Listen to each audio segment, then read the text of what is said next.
What's up, friends? My name is Aaron Ciotti. Everybody calls me Ciotti. You can call me Aaron, Boob Aaron, Banana Fan Phone forever. All right. Sim Sunday has arrived. We're gonna do combat. Well, it's up to you guys in the chat. Chat, you're gonna vote for one of two things. The 17 of you that are here nice and early get to decide. Combat mode, you're gonna type it into chat. Type combat mode or type 250. We can either finish the 250 or we can do combat mode. Type it into the chat. Speaking of the chat, Alpha Sloth was here first. CMYKFPV was next. Kristen Vloat, Todd Tube, FinFPV, Rimmy Tim, almost said RimFPV. CH3FPV, Razzie B Productions, Shine Cop, T-Bird in the house, Frank Nicholas in the house, Genix FPV, Metal Dirtskin, Big FPV, and I think I got everybody. Welcome, fuckers. If you want to talk directly to me in the chat, all you've got to do is type CiottiFPV. You got to spell it right. You can't put a space between Ciotti and FPV. You can put an @ in front of it, but you don't need to. This is my full-time job. If you'd like to see me keep doing this, I need everybody to chip in. Click some links down below here for free. Comment, like, all that nonsense. That's free to do. It's also free to hit these affiliate links on CiottiFPV.com, FPV Cycle, Amazon, Get FPV, Oh My God, FPV Crate, Banggood, Camera Butter, or AliExpress. If you ever find yourself doing orders from any of those websites for anything, it doesn't matter what you're ordering, if you hit my affiliate link for free, you can, I'll get 1 to 6% of that order, and then I'll piss it away on more stuff for testing and giveaways and all this fun stuff that we're doing. The biggest way that you can support me, though, for $3 whole a month, that's only 10 cents a day, is to join the Patreon. That's the very first link here at CiottiFPV.com. A lot of benefits to the Patreon. You're going to get access to a whole bunch of technical posts that I've got, how to PID tune the easy way, how to filter tune the easy way, troubleshooting motor heat, video noise, all kinds of good stuff. You're going to get audio versions of all these live streams so that you don't have to watch my big dumb face the whole time. You can just listen to my big dumb voice. You're going to get access to the Discord channel with all of the pages, all of the text channels, the secret ones and the public ones. You're going to get email notifications when I live stream because YouTube does a terrible job of letting you know of that, and a bunch of other good stuff. So join the Patreon, $3. It really means a lot. It really makes a huge difference. And then there's some other tiers, $5, $10, $20, $30 tiers to get in on the giveaways that I do every other week. The folks that have been in those giveaways, a lot of them have won a good amount of stuff that have kind of paid for the Patreon membership. So yeah, if you're feeling lucky, I've been supporting gambling addiction since 2019, and I'll continue to do so. Also, over on CiottiFPV.com, there's links to my social stuff, YouTube, Instagram, Facebook down below. Over on Etsy, I've got some really fun stickers and hardware. Over on Fiverr, I'm doing flight instruction, tuning, build planning, all kinds of good stuff. Over on Teespring, I've got some really exciting new t-shirts that I'm really psyched up about. Let's take a quick look. Here's Etsy. Bunch of really fun stickers, and then a bunch of random hardware that might help you out in your builds.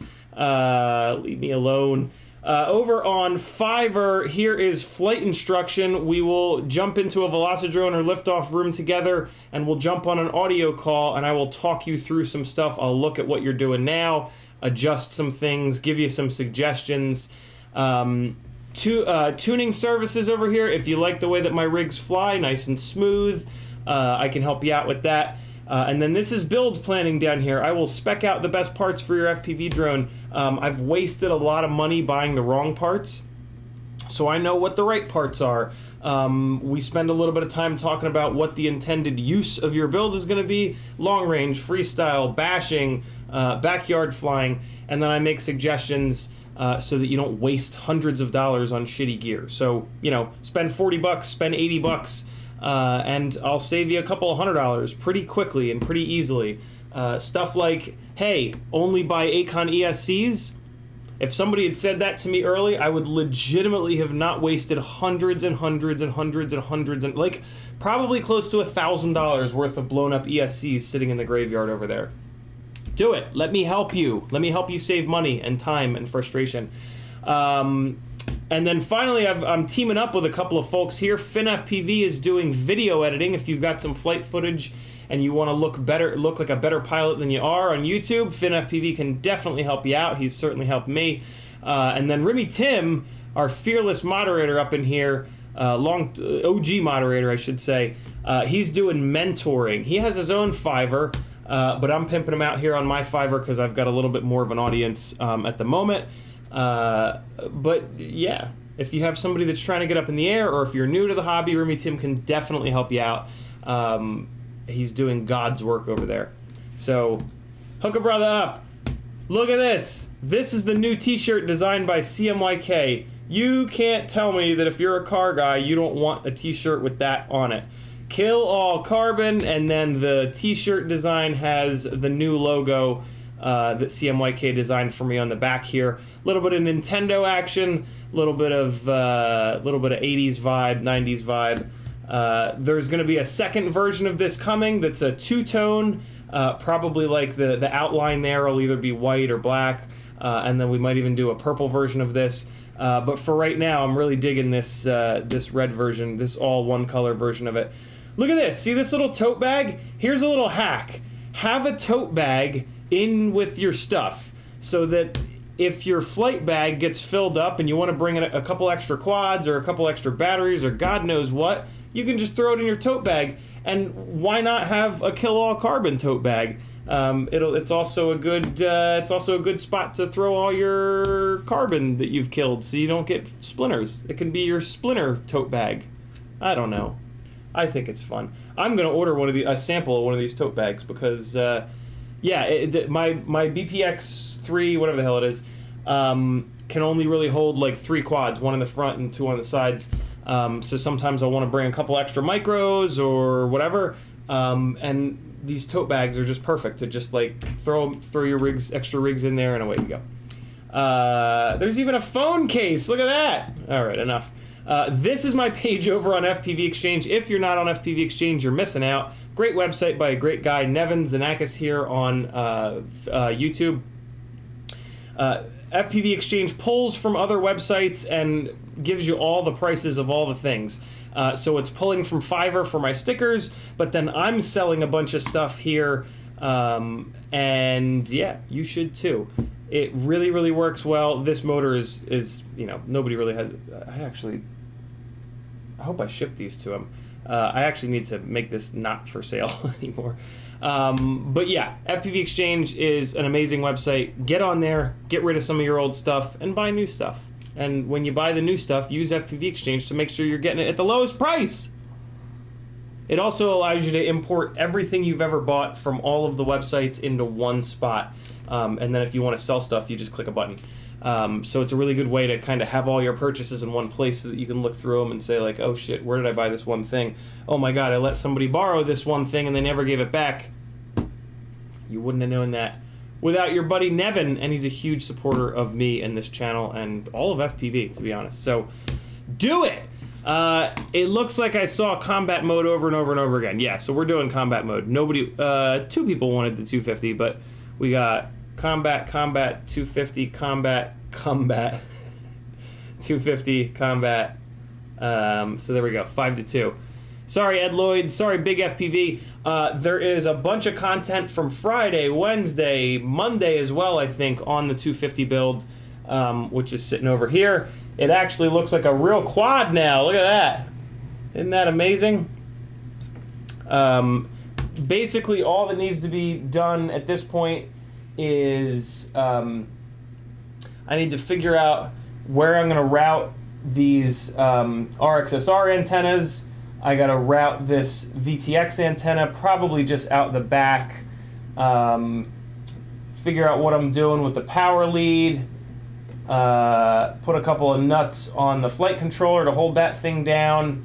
I've got to put this little memory card holder plastic thing on the HD board, and then top plate and a couple of zip ties on the arms to hold the race wires and the LED race wires down, and that's about it.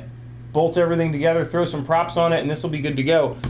This is a squid that I pulled out of the Acrobrat, so I don't really need to do any setup on this, on these electronics or troubleshooting or anything like that. I can just slam this thing together the rest of the way and give it death.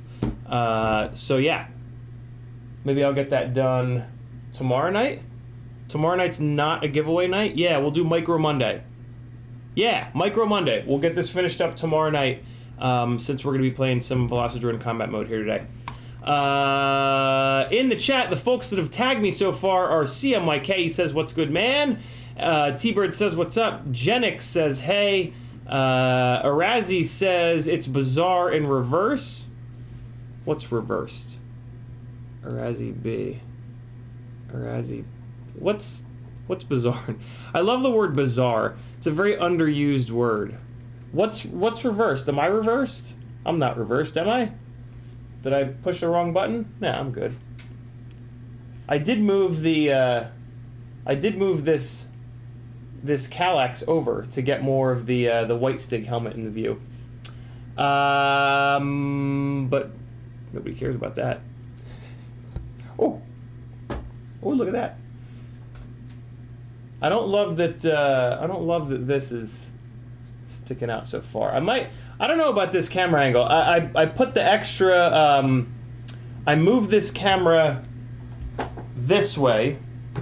I moved this camera out this way, so it kind of looks straight down now. And I don't know. I might move it back so it's, you can see that it's sitting here now. It used to be farther forward, so it was as if you guys were sitting on that side of the desk looking at an angle down at me. Now it's more like you guys are hovering over top of the desk looking down at the build. And I don't know. I'm still not totally sold on this camera angle. I also feel like I might want to do like a not clear, but like a solid background. It's awful busy with all these grid lines and shit. Maybe I'll hit that with like some sandpaper to sand off all the markings. It would help the camera focus a little bit better as well, to not have so much contrast on the cutting board there. I don't know. We'll see. Always changing things. Michael Blade says, hey, what's up? Chad, not Chad. CH3FPV says, I got an AOS 5. It's still debating between 4S and 6S, between 2306 and 2207. There's really no reason on a 5-inch freestyle rig to run 4S. The batteries really aren't any cheaper. They're not significantly cheaper, at least. And I mean, that's kind of it. Like, the batteries being cheaper used to be the only reason to do it. That's kind of out the window now. And there really is no other reason to do it. The batteries being cheaper is also the same as, I have a bunch of 4S batteries right now. I don't want to buy all new batteries. And my opinion there, if that's the case, what you should do is just stop buying 4S batteries, fly really hard. You're going to destroy your 4S batteries. And then as you need to buy new batteries, buy 6S batteries. The motor limiting in Betaflight is going to give you the availability to just start running 6S. You can set up a pit profile for 4S at 100% motor output limit, and then you can set up a profile for 6S at like 70 or 60 or 65% throttle output, and then you can keep running 2400 kV motors, 2500 kV motors, and yeah, you're good to go. And then at some point, when you've destroyed all of your 4S batteries and all you have are 6S batteries, then you can stop buying 2400 kV motors and you can start buying 1900, 1800, 1700, 1600 kV 6S specific motors. But yeah, that would definitely be, man, I wish I could go back in time and do that. When I made the switch from 4S to 6S, I bought all new motors, all new batteries, and it was a terrible waste of money. Nowadays, with motor limiting, there's really no reason to not go to 6S. So there you go. There's my recommendation, CH3. And then 2306 versus 2207 really just kind of comes down to power and extra weight versus lightness and arguably more mechanical torque, but electric motors don't really work that way. So yeah, at the end of the day, 2207s are going to give you more horsepower, but they're going to be heavier. 2306s, in my opinion, are going to give you the right amount of horsepower, and they're going to be a little bit lighter weight. The response time is technically better on the 2207s, but yeah, the amount of power that the 2207s make doesn't really work, in my opinion, for freestyle. 2306s make all the power that you would ever need for freestyle flying. In my opinion, with freestyle, you want less power, because the less power you have, the more throttle resolution you have, and the more throttle resolution you have, the lower you can fly to the ground, the closer you can get to objects. Straight up, the better pilot, you're going to be a better pilot. Like, you will legitimately be, and your flight footage will make you look like a better pilot if you have less power. You can think of it like this, right? You buy like an 800 horsepower muscle car, and then it starts raining. So you've got a throttle pedal that moves this much on that muscle car. So you've got 800 horsepower to try to meter out in this much distance. And in the rain, you're gonna die. Freestyle rigs are similar. You've got a shitload of power that you need to meter out in a tiny little bit of stick travel. The less power you have, the easier that's gonna be. So when you move the stick 0.1 of a millimeter, if you've got a ton of power, the rig is gonna jump up in the air, because even that tiny ass little amount that you move the throttle stick is gonna equate to a big jump in power because the motors have so much power. Whereas like with a 2306, it has the appropriate amount of power, it has less power than a 2207. And when you move that throttle stick 1/10 of a millimeter, the rig is hopefully not going to jump up at all. Hopefully it's just going to rise the exact amount that you wanted and keep going. So yeah, to me, 2306 is all day, unless you only fly like gigantic spaces. If you don't want to be really accurate flying close to the ground, if you stay away from objects and you just like to fly in the middle of nowhere, and you just, all that matters is power, absolutely 2207's all day. But that's not really freestyle to me. That's more of like a long range kind of flight. And with long range, everything kind of changes. So I don't know. To me, I've tested and run a ton of different motors. And 2306s are always the ones that my flight footage looks the best, my flying is the most locked in, and that's what I care about. I want the quad to kind of flatter me. I want it to make me a better pilot, basically, right? Like straight up. Like if my piloting skills are at a 6 out of 10 right now, I want the quad to make me look like I'm a 7 out of 10, right? Why wouldn't you? And to me, the 2306 motor is always the motor that does that. And it's going to crash better, and the PID loop is going to work better because they're lighter. There's a million other benefits there, but there's some food for thought for you, CH3. Vern Kelk says, hi all, hi Ciotti, hope you're well. I am really good, my man. Genix says, you finally got the arms, LOL. What arms, Genix? The arms for the 250. I've actually had these 4-inch arms for a month or two. What I was waiting on is the camera cage. Tommy created a custom camera cage for me here for the RunCam Hybrid. And yeah, because I'm not on digital. This rig was kind of built specifically for digital. But that ain't me. So yeah. Oh my God was cool enough to do a little bit of a custom design for me on this camera cage. Once I get this thing up in the air and crash it a couple times to give him feedback that, hey, it's holding up fine, he's going to make some more of these camera cages. So if you guys want to build an analog RunCam Hybrid 250, you're going to be able to. If you decide to do that, do not build it, in my opinion, do not build it with a 20x20 ESC and a 20x20 flight controller. The way that you have to put the screws on the inside under the stack for the arms really makes serviceability a bit of a nightmare. If you're going to build this thing, like straight up, if you're going to build a 250, you're going to build it with an AIO.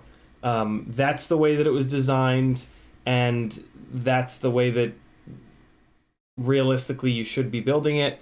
You guys know how much I hate AIOs, so yeah, dive into the AIO world at your own risk. I think they're a terrible idea. They drive me absolutely insane.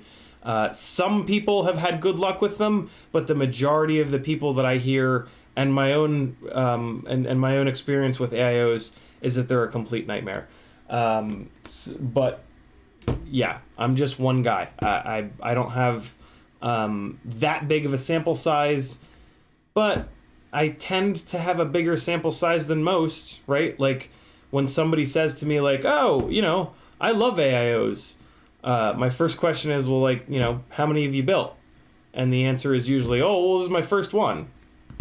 How long ago did you build it? Oh, yesterday. Okay, so, yeah. So you like the thing that you bought because you spent the money on it. Got it.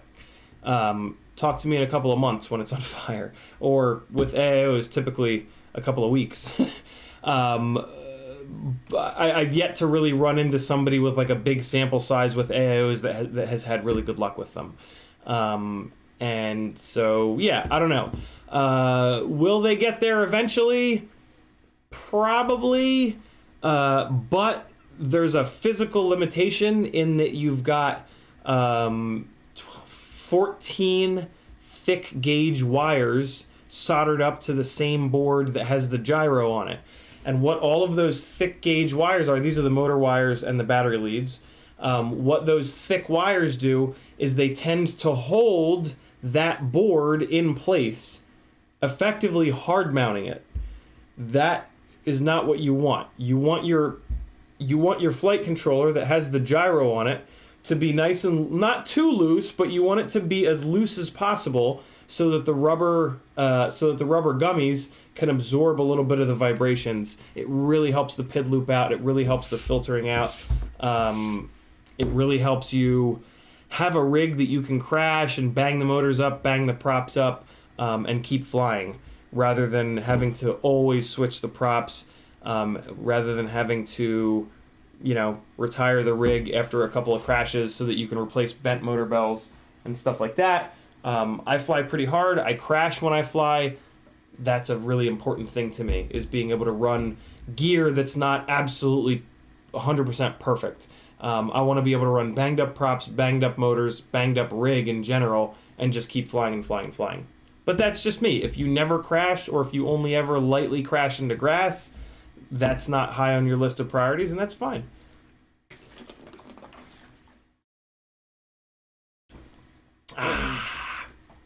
Okay, what else we got going on here in the chat? Friendly Nomad says, what's your target all-up weight for freestyle 4-inch quads? I don't really have one. Freestyle 4-inch doesn't really make any sense to me. We basically, because there's no... So on all of these rigs that we build, right, the payload, the way that I think of payload is it's the one thing on there that's not doing any work to make the damn thing fly. Your battery, your props, your motors, your electronics, your frame, your FPV camera, those are all doing work. Those are all specifically adding weight to the system so that you can fly it, right? The HD camera is not. The HD camera doesn't do any work. All it does is collect pretty pictures, which, you know, from the standpoint of just, I want to make something that flies, it's not involved in that flying process, right? So to me, the HD camera is the payload. There is no HD camera that is the correct payload weight for 4-inch. We've got a bunch of cameras that are like 30 grams or less, Insta360 Go, Insta360 Go 2, RunCam Hybrid, and those cameras are the correct payload weight for a 3-inch prop or a 2-inch prop or a 3.5-inch prop. Then we've got GoPro Sessions and GoPro Heroes, which are 80 to 130 grams. And that at that weight, those not need to be, but the correct prop size and power to weight ratio and whatnot is a 5-inch freestyle quad at 600 grams. The reason why 4-inch rigs have never really been a thing is because they're in this like dead zone in between where there's no cameras from 30 to 80 grams that would make sense for a 4-inch propeller or a 4-inch build. So yeah, the only real point in my opinion for 4-inch is long range. If you want to build a long range micro, 4-inch makes a lot of sense. For freestyle, all a 4-inch rig is going to be is basically like a bigger toothpick. So the flight characteristics of a toothpick are that it's kind of like an RC car in the sky. You just drive it around. It doesn't have enough weight. It doesn't have enough weight to prop size ratio where you can throw it off throttle and have it carry. When you try to do that, it just goes and it just kind of falls. So you don't really spend much time with toothpicks off the throttle other than throwing them straight up in the air. You can throw them straight up in the air and they'll go and then they'll float down very slowly because they have huge propellers and no weight. A 4-inch freestyle rig is going to have that same flight characteristic, and personally, I don't like that. Like, it's you just can't do it. It limits you in this like almost 3-dimensional flying that we can do with 600+ gram 5-inch freestyle rigs, and that's really the flight style that I think looks the best and allows you to be the most creative and just kind of like do more. My first year and a half of flying was almost exclusively on a toothpick. It was before we had the name toothpick, but it was like a 70 gram 1S, then 2S, then 3S, 3-inch prop rig. And when I was just learning, it was great because it was very accurate. It wouldn't slide at all. It would only just go straight forward. So it would prevent me from crashing a lot. But then as I got better and as I put more time in, I started to want the slide. I started to want the momentum because that momentum allows you to do extra stuff. Like, you can certainly just fly a 600 gram 5-inch rig or any rig that has the all up weight to prop size ratio dialed in for the way that a 5-inch freestyle rig flies. Yeah, using that momentum, you can do all kinds of stuff. Like, if you have a subject that's traveling like this, you could accelerate next to them, throw the thing sideways, and glide sideways with that momentum while keeping them in the frame. Whereas with a lighter weight rig, you ain't going to be able to do that. You're going to throw it sideways, it's going to scrub all of its speed, and then you're just going to have to fall in behind it again.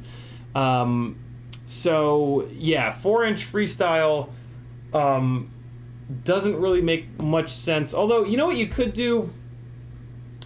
So here could be the Band-Aid for 4-inch freestyle. A big-ass battery.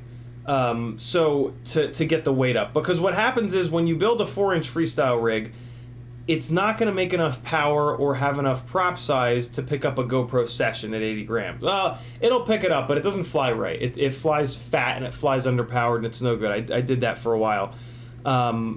So if you're going 4-inch freestyle, realistically your HD camera is going to be an Insta360 Go 2 or a Runcam hybrid. If you want to see what a 4-inch freestyle rig flies like with a Runcam hybrid, there's an edit here on my channel called 4-inch Motion, where I flew that rig that I built with an FPV Cycle prototype frame that Bob had sent me at a drift event, and it's awesome. The Runcam hybrid gets great footage. You can there's another edit on the channel called what's that one called? Drift Dreams. It's like right next to that of me flying a 5-inch freestyle rig. So it's really interesting to watch those two edits back to back and see the difference in flight characteristics and flight dynamics of what amounts to a 4-inch toothpick, basically, versus a full fat 5-inch 600+ gram freestyle rig. Don't pay attention to the quality of the video between those two. Hey, can one of you mods drop links to each one of those videos for me, please? Don't look at the difference in image quality. That's not what you want to look at, because obviously a GoPro Hero 8 is going to give way better image quality than a Runcam hybrid. But what you want to look at is the flight dynamics, like the flight characteristics, what movements I'm able to do with a 5-inch freestyle rig versus a 4-inch kind of sort of toothpick freestyle rig. All of that being said, to get back on track, so your payload on a 4-inch freestyle rig is going to be an Insta360 Go 2 at 26 grams or a Runcam hybrid, which is like a 10 gram weight penalty over just running a regular old 3 gram FPV camera. And then you're just going to put a big ass battery on it. because without putting a big ass battery on it, if you just run like a 4S 850, for example, on a 4-inch freestyle rig, the all-up weight is going to be 280-ish grams, and that's way too light for a 4-inch prop. That's going to give you this toothpick flight style. So the solution is throw a big battery at it to get the weight up so that your 4-inch freestyle rig is going to fly like a freestyle rig. And to me, freestyle rigs don't fly like toothpicks. Freestyle rigs fly like 600 plus gram 5-inch rigs. So if you're going to do it, yeah, I guess what I would recommend, and you could run a heavy frame. Well, so that's interesting. So I guess to me, the perfect 4-inch freestyle rig, this is interesting. I kind of backed into this. The perfect 4-inch freestyle rig would be an Impulse RC Apex, mini Apex frame, whatever the hell it's called, micro Apex, mini Apex. And because that's the heaviest of the frames, but see, no, it still wouldn't be that frame because they did, well, no, yeah, that would be the frame. That would be the frame. Because it's the only full-blown freestyle 4-inch frame that I know of. The 3-inch version of that frame doesn't make any sense, in my opinion, but the 4-inch version of that frame does make sense. So mini Apex, micro Apex, whatever it's called, 2004 motors of your choosing, and then a big old battery to get the weight up, because you want to get the weight up into like pretty deep into the 400s. You want to be like minimum 450, I think, to give yourself enough throw. So at that point you can run like a 4S 1100 or like a 4S 1050. Christ, maybe even a 4S 1300. Probably not that big though. Probably like a 4S 1000, 1050, 1100 to get the weight up to like 450 grams or so. And then you're going to have a proper freestyle experience with a 4-inch rig.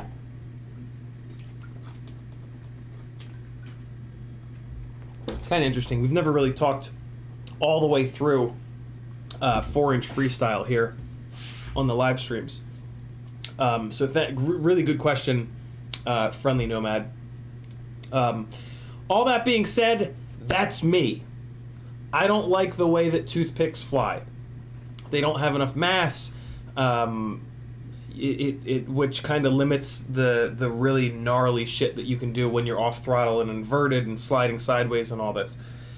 If you like the way that a toothpick flies and that is freestyle to you, no wrong answers. That's absolutely awesome. That's what freestyle was to me for my first year and a half of flying, and that's fucking great. That's totally awesome. I want to see more people get good at flying toothpicks because I want to see what's possible with the damn things. So yeah, all up weight is relatively subjective. It's a balance of like durability, because if the all up weight goes too high, your durability goes to hell. Let's just say momentum is a word, right? The more all up weight, the more momentum. The more throw, the more carry. And then runtime is also a big part of this, right? The heavier a rig gets, the less runtime, which you can then try to offset with a bigger battery, but then you kill durability, and it's a really interesting little kind of sliding scale. I think it's pretty specific to each person. I think that it's something that we should be paying more attention to. When you go out and fly, the flight characteristics of the weight to the prop size, I think is a very individualized thing, right? We've got guys like Drew Camden who fly like 780, 790 gram freestyle rigs, and it looks beautiful. The footage is great, and it's amazing, and it's got a shitload of mass, so he can generate a bunch of momentum and throw it over like big, long objects. And then he's such a good pilot that he can fly that really technically in small spaces as well. And then on the complete opposite end of the spectrum is kind of Steele and I. Stingy is out there too. Stingy flies really fat, heavy rigs and can throw them over great, massive distances. Steele and I are on the complete opposite end of the spectrum, where we're flying sort of the lightest weight 5-inch freestyle rigs that we possibly can at like 600, 605, 610 grams. That lends itself to being able to fly better in like really tight technical areas.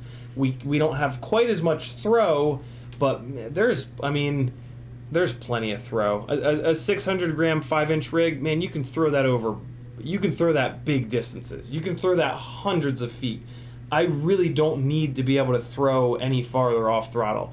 I would much rather have a rig that crashes better because it's lighter, is more technical because it doesn't slide as much, and also it helps the PID loop, and you get a really crispy PID loop without having to jack the values all up. So yeah, there's a bunch of info that you guys didn't ask for. Espander is out flying and came to say hello. He's probably gone by now. Enjoy, Espander. Break all your shit. That's what it's all about. Vern Calc says, just built a 7-inch with 2807 Eco 2s, a motor pacer, and Kukute F4. Gonna be a beast. Very cool. 2807. 2807. So I'm very curious, Vern. Are you doing that on 7-inch bi-blades or 7-inch tri-blades? Because I'm trying to really, I'm paying as much attention to 6 and 7-inch as I can to figure out what the correct motor size is. And my current opinion, and this could be wrong because I haven't done a lot of testing, but I've done a bunch of 6-inch testing and 5.5-inch testing and 5-inch testing, and I have a feeling that 2807 is a little small for 7-inch tri-blades. When I say a little small, I'm talking about for like full-blown freestyle work, like the ability to have the PID tune be absolutely cranked in, and yeah, perfect flight characteristics, not long range. Long range is totally different from freestyle. Long range, you sacrifice everything for range. The rig doesn't have motors that are big enough to control the props, and that's fine. You're doing that because you're trying to bring the weight down. For me, I try to build a rig that's absolutely locked in all the time so that I can fly at long range. It's not going to go as far, but it'll still go far. But primarily, I can fly at freestyle and chase stuff. For me, 6 and 7-inch, the allure of 6 and 7-inch rigs is to chase fast things, fast cars, basically. I tried to do that with 6-inch, and in the end, in terms of getting the PID loop really locked in, getting the flight performance that I wanted, I ended up dropping down to 5.5-inch, and now I dropped all the way back down to 5-inch. The Gemfan 5152 props have given me the best mix of flight performance, flight characteristics, whatever you want to call it, speed. That's about it. So I feel like 20, but I would love some feedback, Vern. I keep doing this. I keep asking you guys that build these big-ass rigs to give me feedback. I feel like 2807 is going to be the right prop size for a bi-blade 7-inch for freestyle stuff, for a perfect PID tune. Also, when I say perfect PID tune, what I don't mean is that you have your P and your D gains up in the hundreds. To me, that's not a perfect PID tune. That's kind of a Band-Aid PID tune. The stock Betaflight tune, if you get the right combination of motors to prop weight, the stock Betaflight tune will fly really good.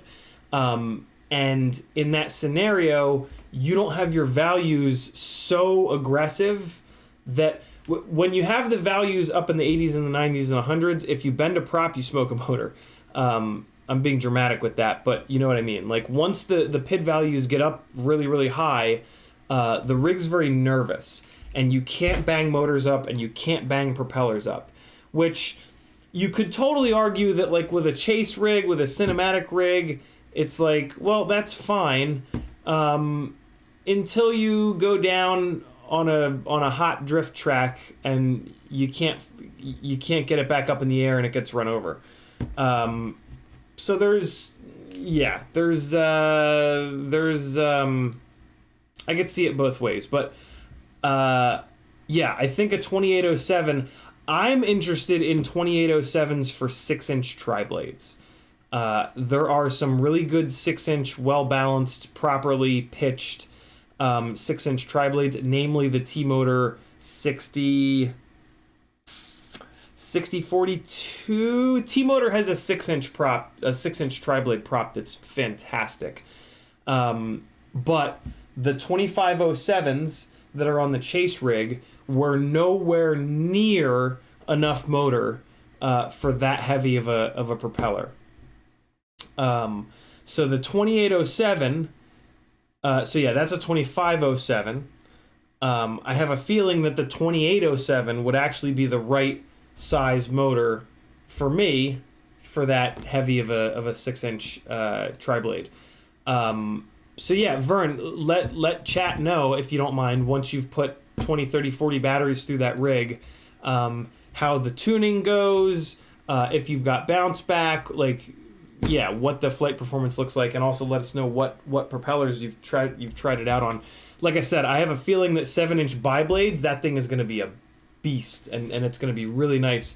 But I get a funny feeling that once you go to 7-inch tri-blades, you're not going to be able to get rid of all the bounce back, and it's just going to be like a little bit lazy almost, is the feeling that I'll get from a rig when the motors are not quite big enough for the weight of the propeller. The easiest, I always compare everything to a 5-inch freestyle rig. 5-inch rig, 2306s, 600 to 610 grams all up weight, on like a 5143 propeller.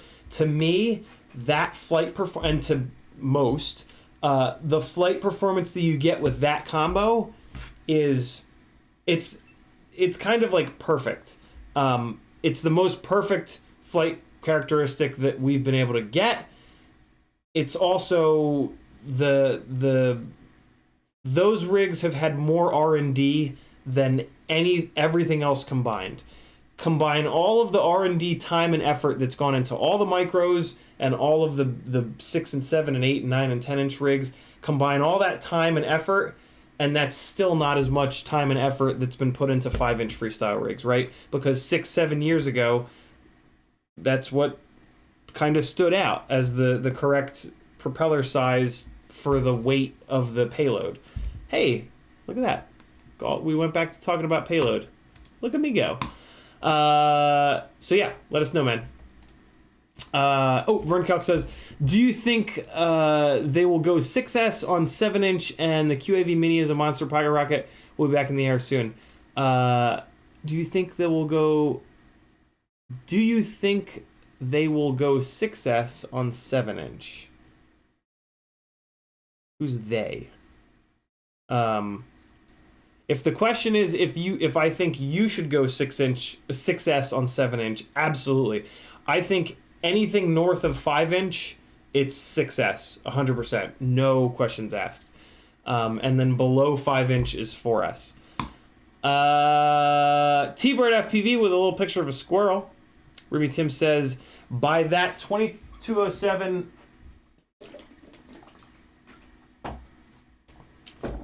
versus 2306 logic, shouldn't we run 2207s and motor limit them to adjust throttle response, but give the PID loop additional responsiveness? If they weren't heavier motors, absolutely. And I've thought of doing that a bunch. Like, I've really, really thought about doing exactly that. But the extra weight is the deal breaker. The extra 1.5 to 2 to 3 grams that 2207s weigh over 2306s, like, I don't know if it's just me, but it is immediately evident in the air. Within like seconds of flying a rig, I can tell if it's on 2207s versus 2306s, unless like they're heavy 2306s, right? Although by that rationale, hopefully the A to B testing, the B rig is on heavy 2207s, right? Like it wouldn't be fair. Like that comparison goes out the window if you're testing rig A on heavy 2306s versus rig B on lightweight 2207s. that's not a fair test, right? To test 2306 versus 2307 fairly, you've got to test one rig on T-Motor F40 Pro 4s and the other rig on F60 Pro 4s, because the T-Motor's F motor line are the lightest that they can make them. Hopefully that makes sense. I can't imagine that doesn't make sense. And the other thing going on here is that 2306s with a half decent PID tune, which is not hard to get, pretty much just take the Betaflight values and raise them by 10. The PID tune is 99% perfect with 2306s.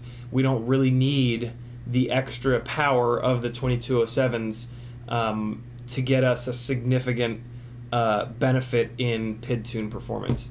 All that being said, I've been wanting to do exactly what you're saying, Dan. I've been wanting to build a rig on F60 Pro 4s because those are the lightest weight 2207s, motor limit them down, and see how it is. But every time I think about spending $100 on those motors, I look at what they weigh and I go, nope, not doing that. What do they weigh? It's like 32, 33 grams, I think. T-Motor F60. They are... Oh, come on, OBS, you piece of shit. Hold on, I'll be right back. I gotta restart OBS. It'll pinwheel for a second. I'll be right back. Alright, let's take a look here. I gotta just move this OBS window back. Let's see what CiottiFPV has to say. Do you have a weight, CiottiFPV? Yeah, look at that. 33.4 grams. That's just too heavy. That's too heavy. Too much. Too much fatness. And for a comparison, so that's 33.4 F40 Pro 4. As a direct comparison, this is going to be like 29, I think. 29 point something. 30.8. After you chop the wires down, it's a little bit less. But yeah, that weight difference on the end of the arm is, I just don't like it. I don't like the way the footage looks. I don't like the way the rig feels in the air with those extra 2 grams on the ends of the arms. But that's just me. Again, I'm 4.5 years and thousands and thousands and thousands of flight hours into this. If you guys don't notice here's how you can test it to see if you will notice a difference. Although it's going to crash better with the 2306s, and the PID loop is going to work better. So that kind of makes it an easy decision, 2306, right? But if you want to test that to see if you can notice a difference between 2 to 3 grams on the end of the arm, I don't have many more, but just get a set of those Rotor Riot skids. They weigh 2.5 grams each. Put the Rotor Riot skids on, fly a couple of batteries, take them off as quickly as you possibly can, and then fly it again and see if you can tell a difference between removing 10 grams total from the ends of the arms. Genix says, I meant you got them on because you had to take the stack off. Oh, yeah. Yeah. Yeah.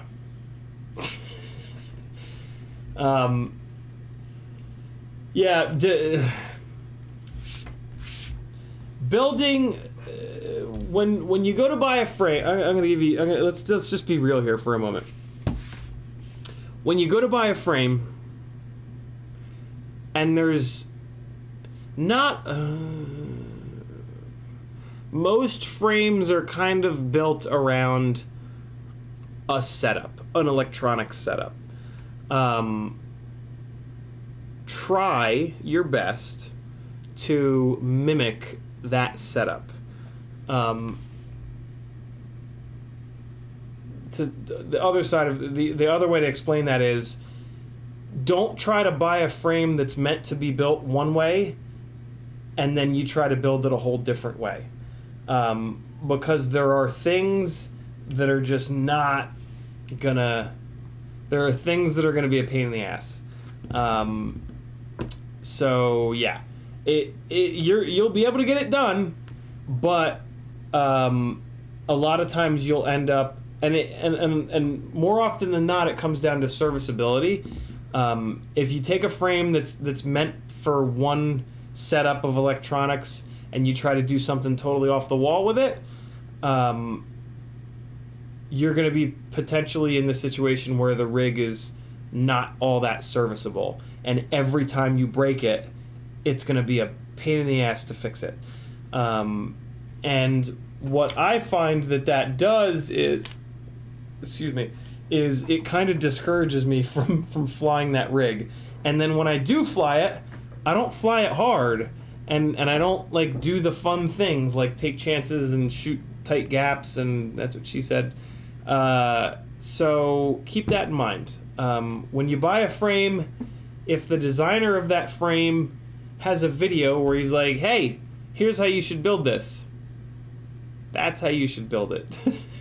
If there's not like a build video, if there's not like a recommended set of electronics, then there's a pretty good chance that the frame designer didn't have like a specific build ethos or whatever in mind, and they just built it to be sort of generic, like more generic.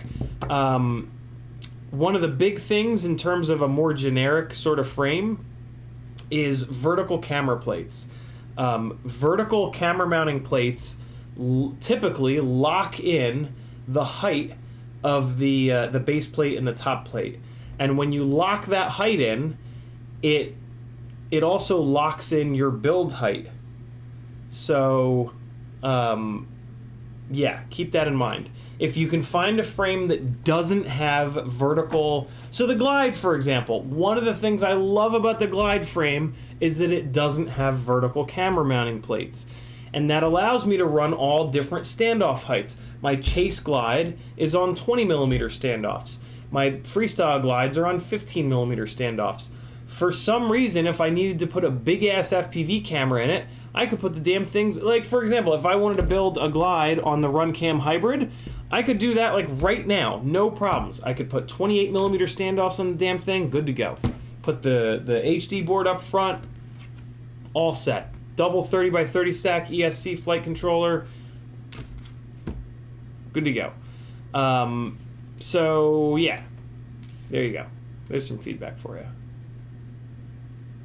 Man, I am a ranting lunatic today. Whack FPV says, I've been flying an AIO on my QAVS Mini 3-inch on 6S for the last half a year. The first AIO I blew up on it by my battery lead not being soldered on properly. The second has been fine since then. So Whack FPV, how many batteries would you estimate you've put through that rig? Are we talking 100? Are we talking 1,000? Are we talking 10? Probably not 10,000, but like 2,000 or 3,000. Because in my flying, like there was a time where I would fly 10 to 20 batteries a day every single day, and then I would put a half an hour into the simulator every single night. So that's really, really important. Also, the other really important thing is how often do you crash? Are you like me where you crash 2 or 3 times every single battery you fly? Or do you crash 2 or 3 times every flight session that you have? Or do you crash 2 or 3 times every month? Those are really the things that are the most important in trying to establish whether one thing is durable or not. Also, what AIO is it? Because, yeah.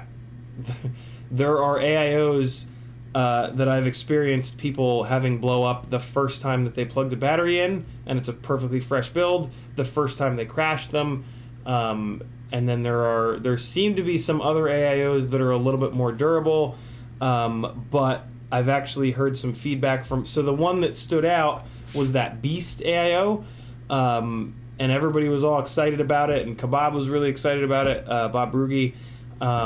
And then recently Bob actually let me know that he's had a ton of those blowing up.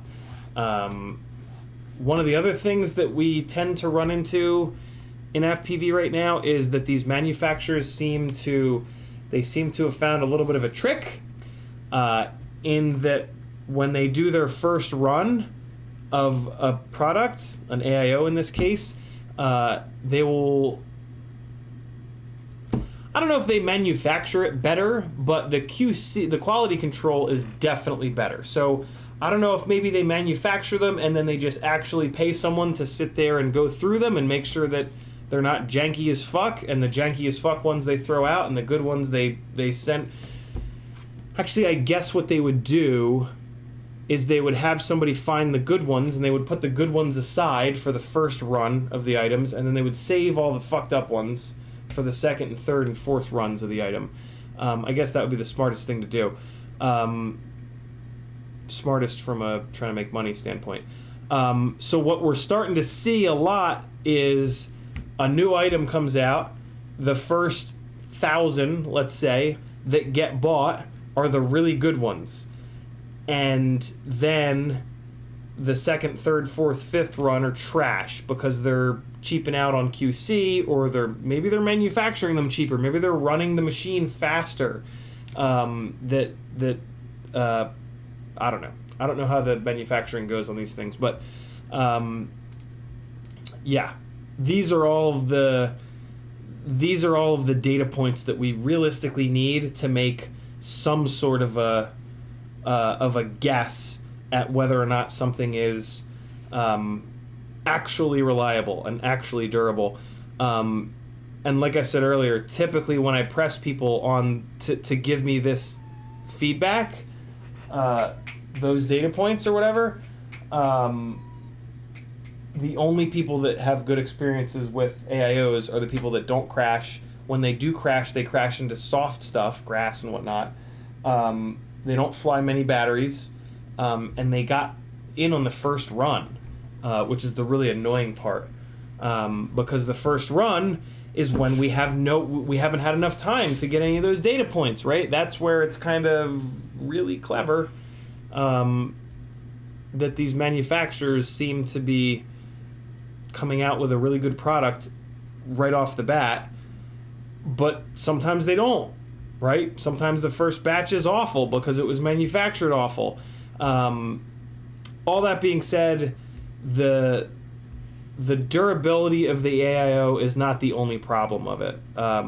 You've still got 14 thick gauge wires hooked up to the same board that the gyro is on, and you've got one board with the ESC and the flight controller. I mean, that in itself is a terrible idea. Flight controllers don't break very often. ESCs do. Gyros eventually wear out on flight controllers. ESCs don't really have a wear item like a gyro on them. So you've got two really conflicting... It just makes way more sense to have a separate ESC and a separate flight controller. There's a really good reason that that's the norm. The other issue I have with AIOs is the size. It's just a 26 by 26 is just a dumb size. It doesn't fit right with the way that our frames are built. And we end up with a bunch of empty space above it usually. If they get AIOs down to 20 by 20, well, now I can kind of understand it, because now we can take a Vista or a small VTX and stack it on top of the AIO. But 20 by 20 is kind of small to be fitting all of the ESC FETs, gyro, OSD chip, all the shit that needs to be on there for the flight controller. So, I don't know. Drone drop, great question, Whack FPV. Or great comment rather. Drone Drop says, I am checked in, bro. Does it matter that my startup sound isn't in sync? It does not. I have 5-inch issues. It hoovers great until I push the throttle and then it falls out of the sky. So typically that's a failed ESC, but it could also be a failed motor. Whenever your rig is falling out of the sky, the easiest thing to do is to figure out which corner is dropping.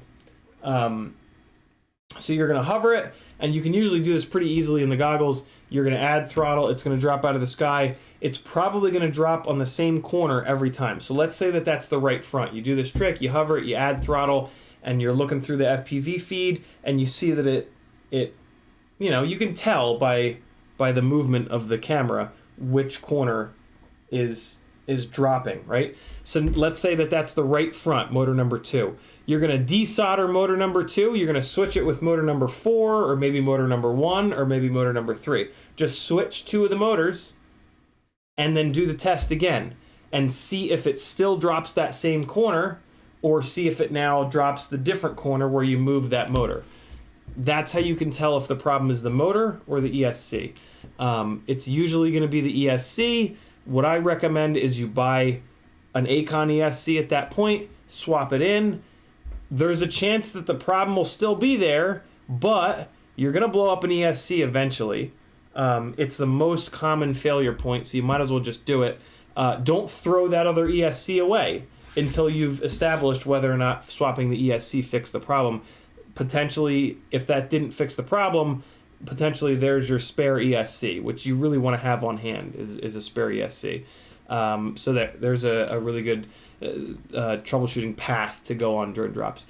Frank Nicholas dropped the link to CiottiFPV.com. Thank you, Frank. Weirdo with the skateboards in the house. He says, how's it going, lad? I'm in the ass crack of buttfuck tour with no Wi-Fi, but I'm flying this stupid drone every day. So fun. Nice, weirdo. Vern Kalk says 7-inch is 750 grams all up weight. That's pretty light. Tri-blade 70-40 and 70-30. Okay. So yeah, I'm really interested to see how that is. Vern also says 2507 1700 kV works well. Trying these out. In my opinion, I mean, I couldn't even get the. It's also kind of about like standard. Like I have impossible standards for how these things should fly. I mean, that's just like I'll cop to that immediately. So for my impossible standards, a 2507, mine are 1800 kV, but they're scaled motors limited down a little bit. 2507 is not even enough motor for a tri-blade 6-inch, so a tri-blade 7-inch would be a nightmare for me, right? Again, impossible standards guy over here.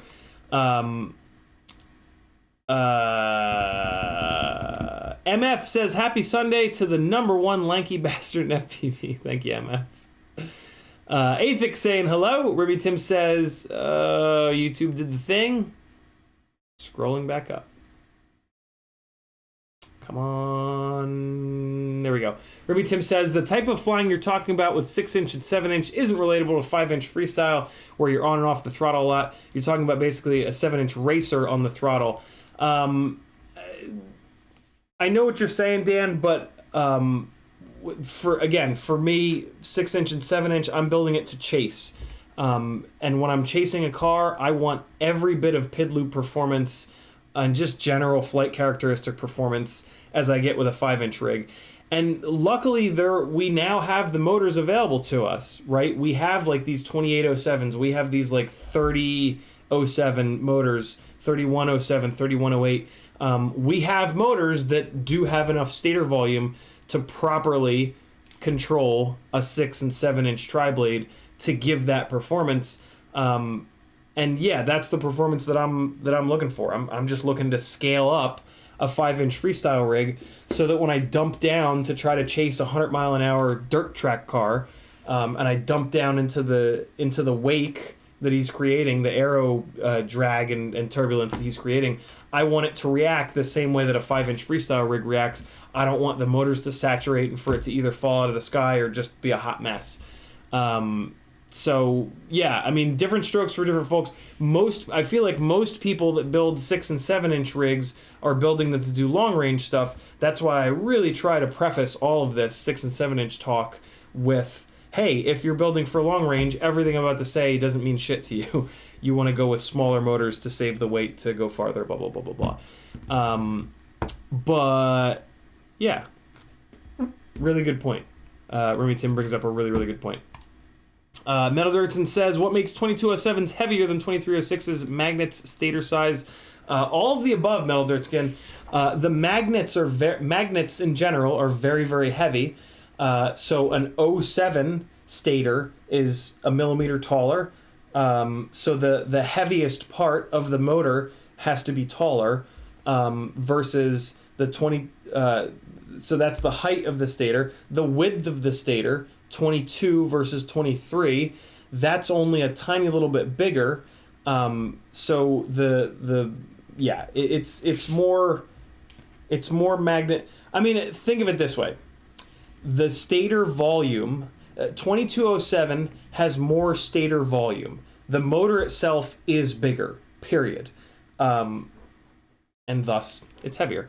But yeah, the big thing that makes the difference is that and if you also think about it in percentages, right? When you go from 6 millimeters high to 7 millimeters high, that's like a 12% increase, right?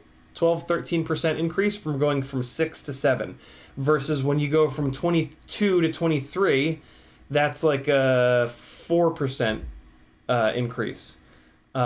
So yeah, when you look at the percentages of it, it starts to make a little bit more sense. But basically, it's just stator volume. The stator 2207s have more stator volume. That's why they make more power, and that's why they're heavier. The 1-to-1 comparison in terms of stator volume and weight would actually be 2207 versus like 2406. A 2406 would be much closer in weight and stator volume than a 2306. 2306 is legit just a smaller motor. It really, and that's what's really funny is T-Motor's F motor series naming convention was specifically designed so that we would stop obsessing over 2207, 2306, 2406, 2206.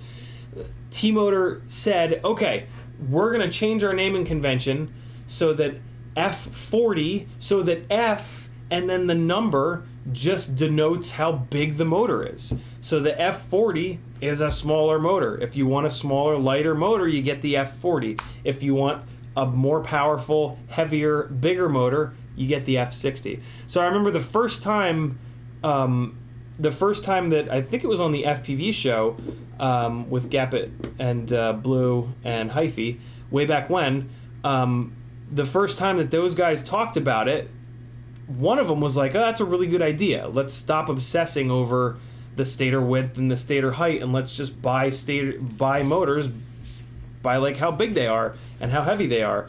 And in that respect, F40, F60, F80, F10, F20, it makes a lot of sense. But unfortunately, there's a little bit more to it than that. Or maybe we're just Stockholm Syndrome obsessed with knowing the stator height and the stator width, right? I guess what it is, it's just been standard. They tried to change the standard that had already been established, and we fear change, you know? But, yeah. Ribby Tit, no, we got that. Good questions, guys. God damn, maybe we're not going to do combat mode because you fucks keep asking really good questions. CiottiFPV says, do you happen to have an opinion on the Newbie Drone Smooth Stick ESC? I do not, Scott. I am not an individual ESC kind of guy, and I've not even heard anything from anyone about those. I've not heard a single thing about those ESCs, so I can't say anything.